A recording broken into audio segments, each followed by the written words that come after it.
À l'Assemblée nationale, les élus nationaux examinent la question orale avec débat adressée au ministre d'État en charge des petites et moyennes entreprises au sujet de l'application de la loi numéro 17/001 du 8 février 2017 portant fixation des règles applicables à la sous-traitance dans les secteurs privés.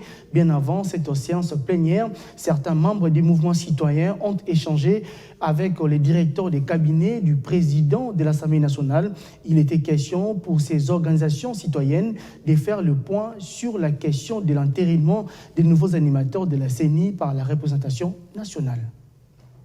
Vous savez que nous venons de loin avec ces combats. J'ai toujours dit qu'il y a ceux qui viennent soutenir la victoire de Félix Antoine Tshisekedi Tshilombo, mais il y a ceux qui sont propriétaires du pouvoir.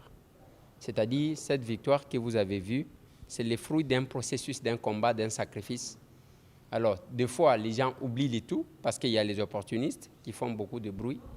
Et la délégation que vous voyez, ce sont les jeunes des mouvements citoyens. Ceux qui étaient au front contre le régime passé, ceux qui ont perdu le leur, ceux qui ont perdu leurs membres, qui sont venus. Là, vous trouverez que c'est au moins 15 structures des mouvements citoyens qui ont été représentés à cette rencontre avec l'honorable président de l'Assemblée nationale et représenté par son directeur de cabinet. Alors, j'ai été contacté par eux pour que je puisse leur obtenir un rendez-vous comme nous le faisons et au service du peuple. Nous avons estimé qu'il fallait à tout prix bousculer notre bureau pour qu'il soit reçu afin de s'exprimer librement par rapport à leurs doléances.